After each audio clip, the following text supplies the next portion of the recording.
Welcome today to my video here at the Piano Pizzazz channel, and I am going to be showing you the 5th song on how to work on Got Those Monday Blues. Okay, so some of you had a great time over the holidays. Maybe you visited relatives or you had some special events. Maybe you took a break from your work and now it's time to get back in the swing of things. So you may be feeling a little bit of the blues, all right? So the blues usually kind of has a feeling of complaining about something has gone wrong, and so the music reflects that, okay? So we're going to talk through the song first so that you'll know what to expect, then I will play it for you, okay? So looking at the notes here, I see that we only have 3 kinds of notes, okay? So we have the quarter notes, okay? The quarter note gets 1 beat. All right, so we're gonna start at the first measure, 1, 2, 3, 4. So you see when we get to the half note, we hold it for 2 beats, okay? So the half note gets 2 beats, the quarter note gets 1 beat. So if you're counting as you're playing, or even in your mind, if you're following along with your finger and counting, it would go 1, 2, 3, 4. Pause on the half note. Go on to the next measure. 1, 2, 3, 4. So that's going to sound like this. 1, 2, 3, 4. 1, 2, 3, 4. 1, 2, 3, 4. 1, 2, 3, 4. Like that. Okay, so that's the 2 rhythms you're going to see the most. At the ends of the phrases, you're going to see the whole note. Okay, so the whole note gets all 4 beats in the measure. All right, so there's 4 beats, so you can see at the beginning of the song, 4, 4. That means 4 beats in each measure. You're going to count to 4, okay? So when we get to the end, you're going to go 1, 2, 3, 4, 1, 2, 3, 4, like that, okay? All right, so the next few things you're going to be seeing is, you're seeing some sharps here at the very beginning of your song. The D is not the white note D. The very first note is the D sharp. So can you hear that raised sound?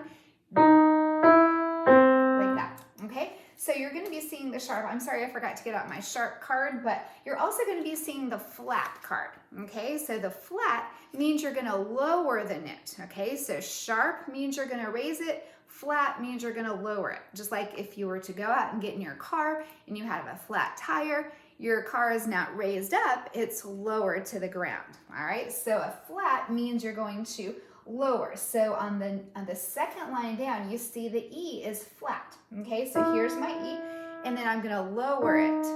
And that D sharp is the same exact note as the E flat. It's the black note between the D and the E. So I'll show you a little closer up here on the piano in just a minute, okay? You're also going to be seeing 2 kinds of rests, or actually 3. You've got the quarter rest, which gets 1 beat of silence, so you just don't play anything in that particular hand while you're resting. Also, you may see the rest that hangs down below the staff, or it sets up above the staff, okay? They look very similar. You have to kind of look closely to tell which one's which. If it's setting up above the staff, it looks kind of like a hat, like a snowman hat. That's a half rest. So if you think hat, think half rest. So it gives half of the beats of the measure. So in this case, it would be 2 beats of rest if it looks like a hat. If it's upside down, like hanging below the line, it's a whole rest, okay? So you won't have anything else in that measure in that particular hand or clef when you see the whole rest. So you just rest for that whole measure, okay? So those are that. And then we also have a few places where we have a tied note. So ties can be a little tricky because you're gonna sound the note here. This particular one gets 3 beats. Here's the dotted half note. So you would hold it over into this next measure for 4 additional beats. So usually I have the students cross out that note so that you remember not to replay this one. Don't play this one, but hold this one out for 3 plus 4 all the way through to the end of the next measure, okay? So I'm gonna bring this camera a little closer so you can see how it looks on the piano as I play it, okay? So your hands are gonna be side by side. Your left hand is going to be starting, it says, with the 2 finger on the A on measure 5. So that's here. So your thumb is going to be on the B. And then in the right hand, you start with your 2 finger up on the D sharp, okay? So then my 3rd finger is on the E, and then my thumb is on the C. So my right hand is in middle C, but my left hand is 1 note lower. It's not sharing, it's 1 note lower on the B, okay? So it's going to sound like this.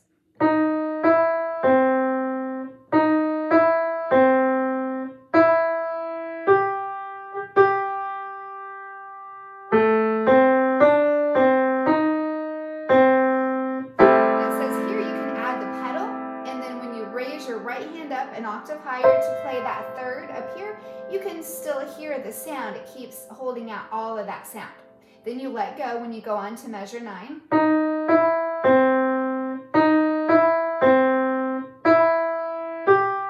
One, two, three, four. 1, 2, 3, 4. 1, 2, 3, 4. 1, 2, 3, 4. 1, 2, 3, 4. So here you have in the right hand a 3rd. In the left hand, you have a 2nd, okay? So together, that's going to kind of have a little jazzy sound. Listen. 1, 2, 3, 4. Now it lowers that E to the E flat, and then the 3rd finger G here lowers to the F. So it's now a 3rd here in the right hand, a minor 3rd, as well as a 3rd in the left hand. And listen to the sound of this one.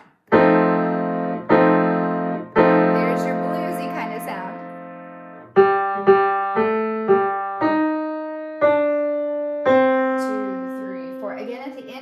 Your pedal when you have your regular 3rd here in the right hand, as well as your 2nd in the left hand. 1, 2, 3, 4. And while you're holding out the pedal, you can float your hand up an octave higher to the next 3rd, C and E up here. 1, 2, 3, 4. And while you're counting that one out, still float your hand on up higher to the next 3rd, C and E above. And that's the end of the song.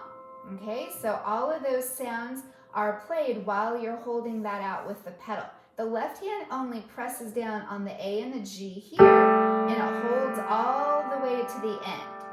The right hand is playing C and E here, again here, and again here. Okay, so I think that you'll find this song's pretty easy.